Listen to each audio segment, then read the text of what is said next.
Kembali lagi berjumpa dengan saya. Kali ini kita akan membahas bagaimana cara mengkoneksikan antara EC2 instance di AWS dengan RDS atau Relational Database Service AWS, di mana kita akan membahas bagaimana cara kita mendeploy aplikasi itu ke dalam arsitektur two-tier di AWS, di mana aplikasinya itu kita bisa pisah antara aplikasi web app-nya dan database-nya. Ini bertujuan supaya kalau misalnya web server bermasalah, itu kita bisa tinggal ganti dengan instansi yang baru, ya. Sehingga dia tidak mengganggu database-nya. Kalau misalnya kita nggak bisa ke arsitektur two-tier, kalau misalnya kita gabungin jadi satu server, misal kalau kita gabungin jadi satu server, kalau yang satu bermasalah misalnya, itu dua-duanya tidak akan bisa diakses. Jadi aplikasi dan database-nya juga jadi tidak bisa diakses.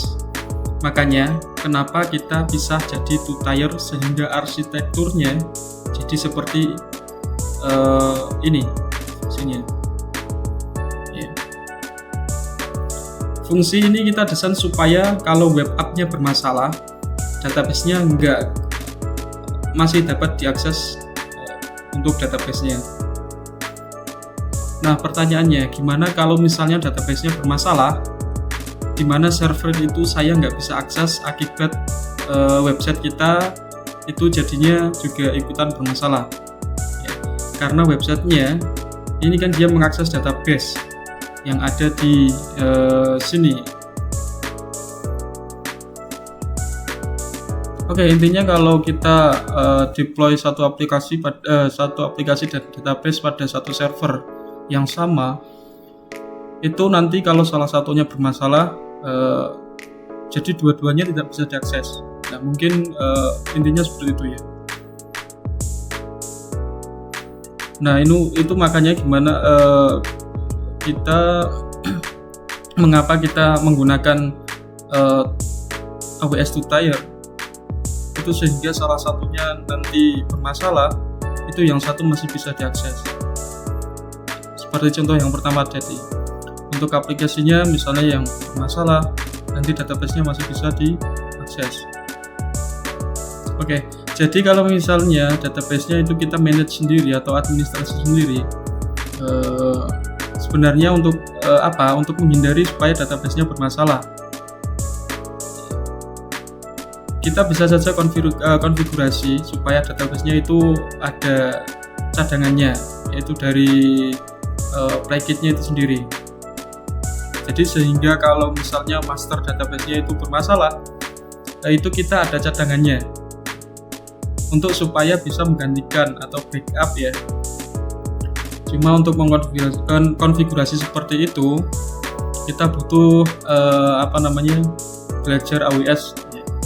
Jadi kita butuh pelajari dulu bagaimana cara untuk mengkonfigurasinya. Atau misalnya database saya itu kan saya taruh di satu server, berarti kan bisa satu tempat saja. Nah, kalau misalnya software itu ada maintenance, akibatnya juga database-nya ikut bermasalah. Gimana caranya kita mau bikin supaya database kita itu dia bisa di beberapa tempat atau di beberapa data center, sehingga kalau ada satu data center yang bermasalah, itu kita bisa langsung migrasi ke data center yang lain. Kalau misalnya kita programmer tidak ada background database atau pengelolaan database, itu sangat cocok RDS untuk digunakan seorang programmer tersebut. Karena kenapa? Karena AWS itu dia menyediakan satu service atau layanan di mana database-nya itu dimanage oleh pihak AWS. Jadi namanya service-nya itu adalah RDS ya. dari konfigurasi yang saya jelaskan tadi, itu semuanya sudah di-manage oleh RDS itu sendiri. Jadi dia bisa multi data center. Ya, kalau satu data center yang telah bermasalah, kita ada backup atau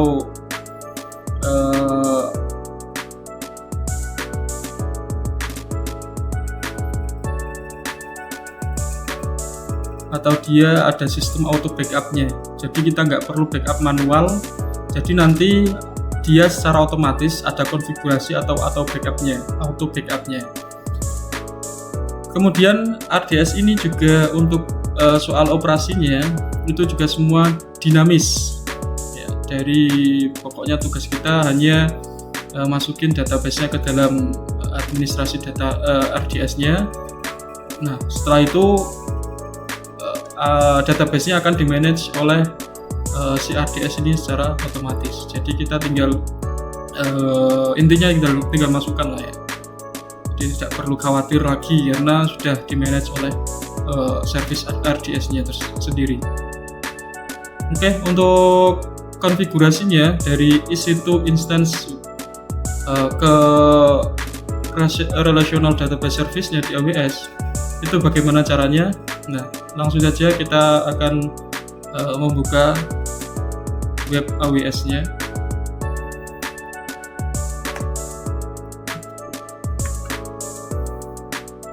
Oke, untuk konfigurasinya itu yang pertama kita lakukan adalah membuat instance terlebih dahulu.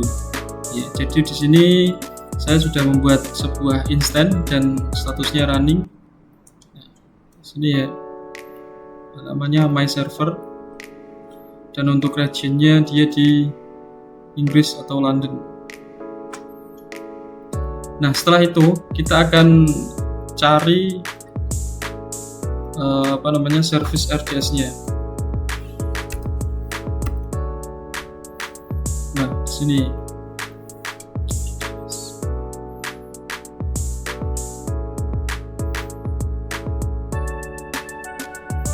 Oke, kemudian kita masuk ke database.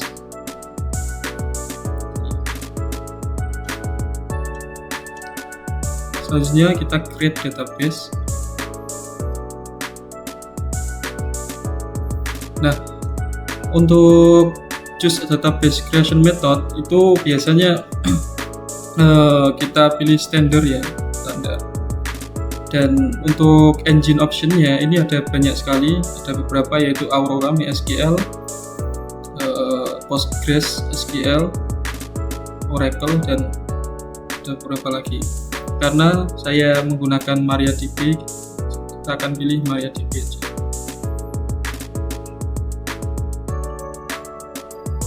Nah, untuk version MariaDB-nya kita pilih yang terbaru, atau mungkin untuk MariaDB saya itu 10.11.8 ya.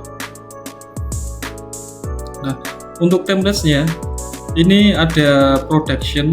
Kalau bagi yang aplikasinya sudah tahap production, itu bisa pilih production. Ada tahap tes juga, karena di sini saya hanya percobaan. Kita akan pilih yang free tier saja, karena nanti juga konfigurasinya ya di bawahnya itu juga ada sedikit perbedaan juga untuk production dan free tier.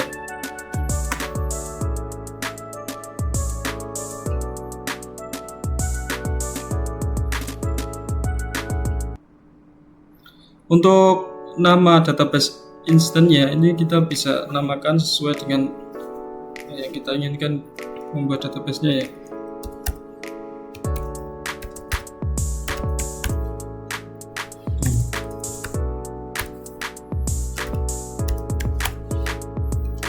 Oke.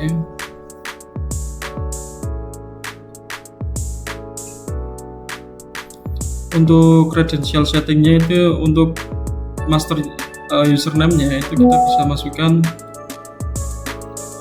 sesuai dengan username kalian masing-masing ya.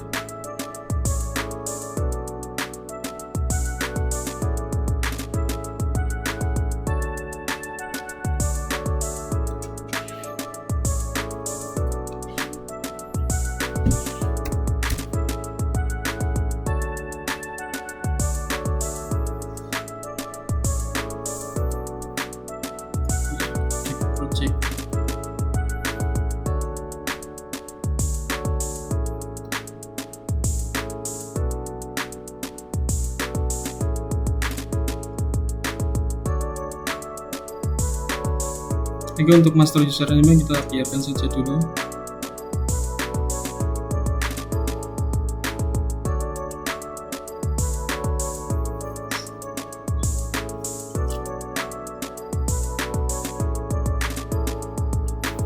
Oke, untuk yang credential manajemennya kita pilih password dan user ya, self manage.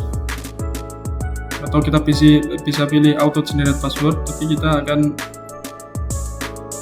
coba ya.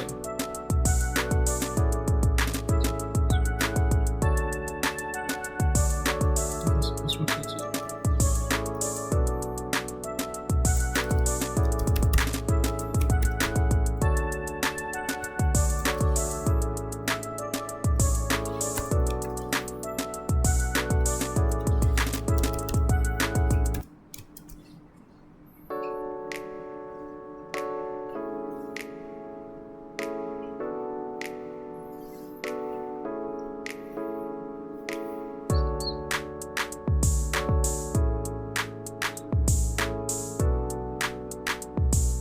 Oke, untuk instance configuration ya, itu biasanya kalau untuk yang free tier itu pilihannya cuma sedikit.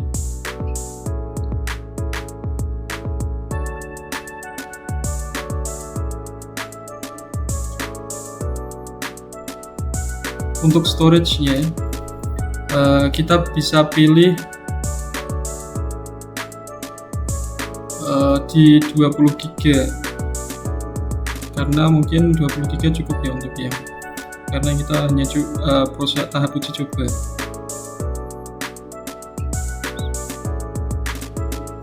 Nah, untuk auto scalingnya ini ketika storage 20 ini sudah tidak bisa menampung, dia akan mengambil data auto scaling. Jadi bisa berubah menjadi 1000 GB. Jadi untuk ini kita nggak perlu ya, karena 20 GB cukup untuk uji coba.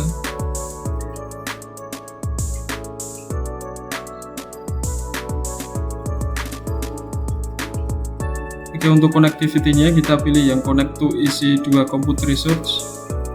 Nah, di sini di instance EC2-nya itu akan terdeteksi secara otomatis ya. Jadi my server di instance tadi akan terdetek di connectivity di bagian service RDS-nya.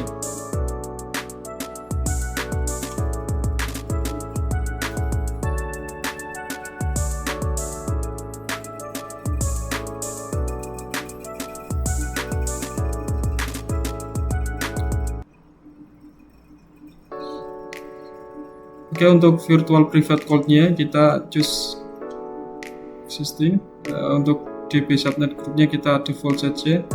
Untuk public access-nya, ini biasanya kalau untuk database-nya itu tidak menggunakan IP public ya, atau hanya bisa diakses melalui lokal.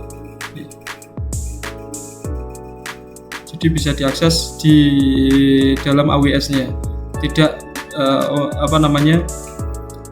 dapat diakses di selain di dalam AWS-nya itu sendiri. Nanti kalau kita pilih yes, itu biasanya akan mendapat IP public. Jadi untuk database-nya nanti bisa diakses di mana saja. Seperti itu.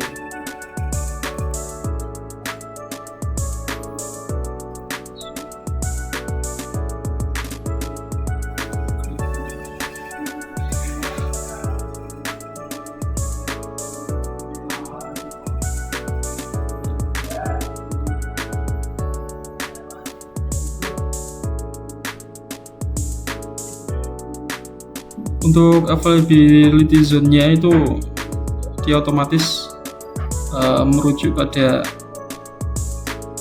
di mana penyimpanan instan EC2-nya itu di database 2A.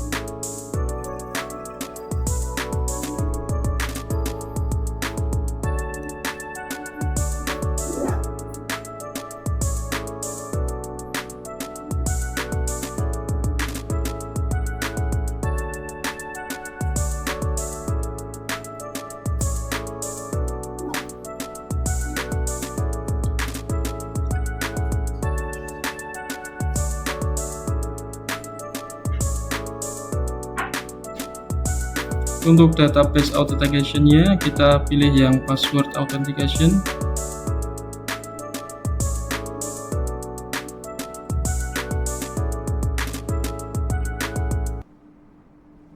Monitoringnya kita nggak usah centang. Additional config-nya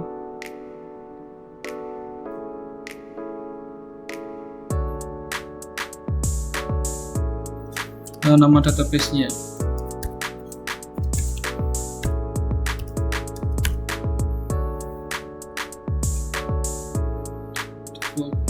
Untuk parameter database-nya default MariaDB.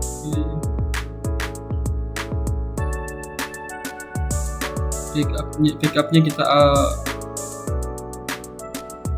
nggak usah centang yang bagian enable.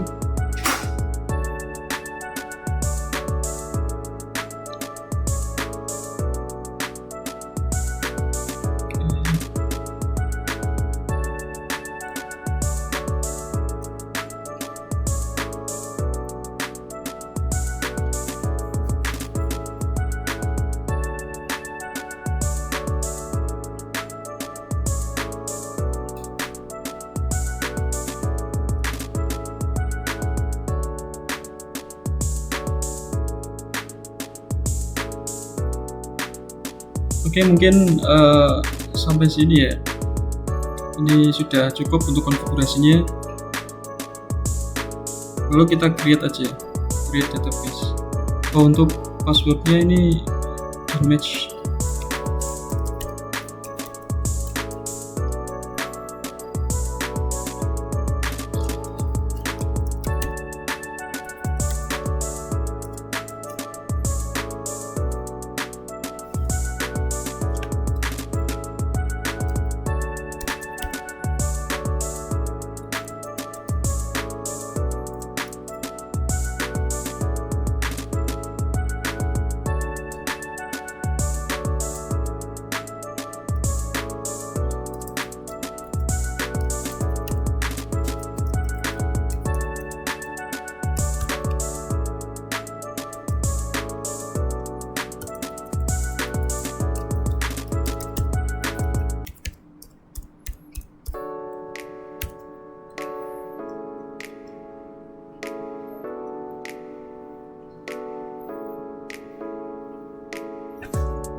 Oke, untuk proses create database-nya mungkin akan memakan waktu yang sedikit lama ya.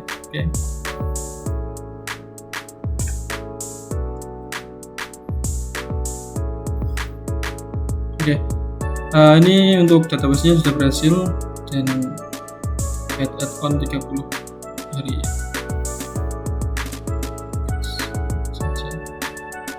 Nah, ini database-nya sudah jadi.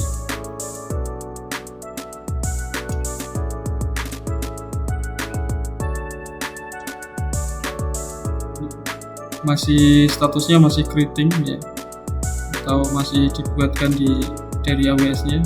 Kita tunggu saja. Mungkin memang memerlukan waktu beberapa menit untuk membuat database ini. Oke, untuk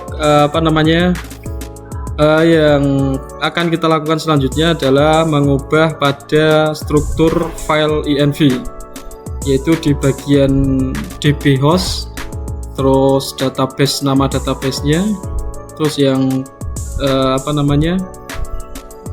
selanjutnya nama root atau nama username-nya ya. Kita akan ubah pada struktur file .env. Langsung saja kita akan eksekusi di file env-nya. Kita ketikkan perintah. Nah, di sini kita akan merubah di bagian konfigurasi database-nya. Yang pertama kita menggunakan database MariaDB, dan untuk endpoint-nya kita taruh di bagian db host-nya. Untuk portnya 3306, settingan saya di RDS database AWS-nya. Untuk database-nya GBFI, username-nya admin, password-nya admin1234. Oke. Ini nanti disesuaikan dengan punya teman-teman masing-masing. Oke, kalau sudah, kita akan coba apakah konfigurasi itu sudah berhasil dan kita bisa panggil di sinkronisasi database-nya ataukah belum nih. Kita cek bagaimana caranya. Kita ketikkan MySQL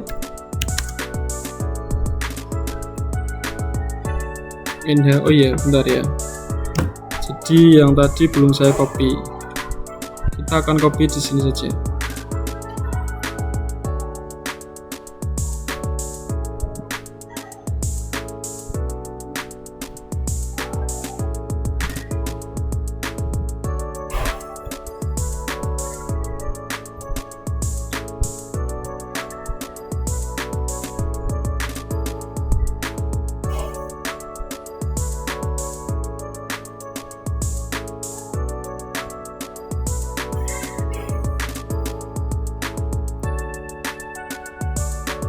Nah, kita akan copy yang bagian sini, endpoint-nya.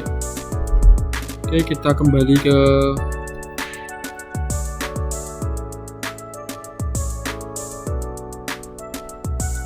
setelah itu kita tambah spasi menu untuk username-nya. Oke, coba kita enter. Nah, untuk passwordnya tadi admin1234. Nah, dan berhasil masuk ya. Jadi seperti itu cara konfigurasinya, dan coba kita akan menambahkan create user di aplikasi yang sudah kita buat atau Laravel, di project Laravel starternya. Oke, coba kita exit terlebih dahulu. Oke, kita jalankan.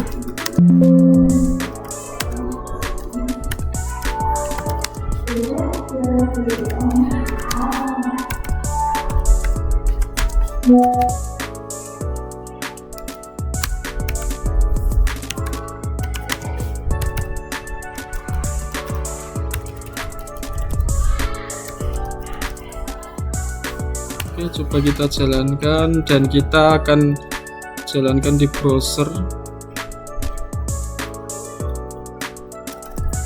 menggunakan nama domain yang sudah kita sinkronisasikan dengan project kita. Oke, di sini berhasil pada tampilan starter dari Laravel. Coba kita register.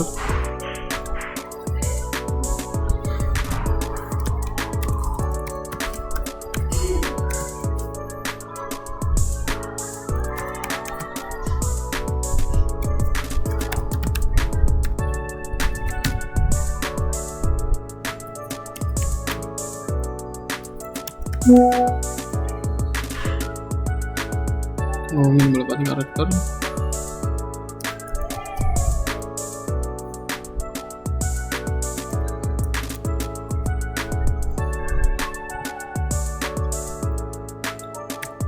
Don't match ya.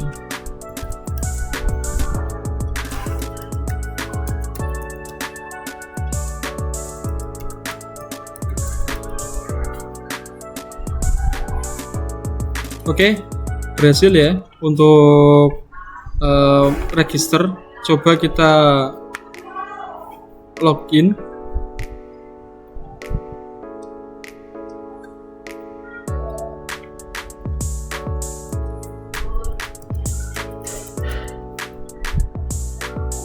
Nah, dan berhasil. Dan coba kita akan mencoba untuk membukanya menggunakan membuka database-nya ya. apakah si user yang sudah kita create tadi masuk dalam database ataukah belum. Oke, kita matikan runningnya, kita masuk lagi ke database-nya.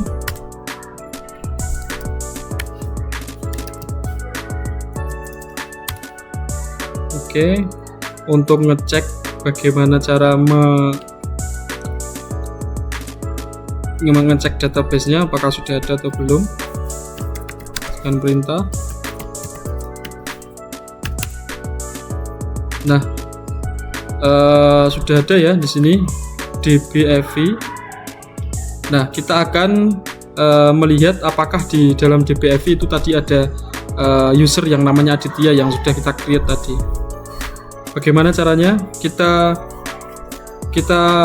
aktifkan dulu database-nya menggunakan perintah use. Oke, sudah aktif. Kita coba show table untuk melihat ada berapa table dalam database FI atau DBFI. Oke, di sini ada database, ada table yang kita migrasikan kemarin ya. Untuk melihat user tadi yang sudah kita create tadi, itu di menu di tabel user ya. Coba kita buka.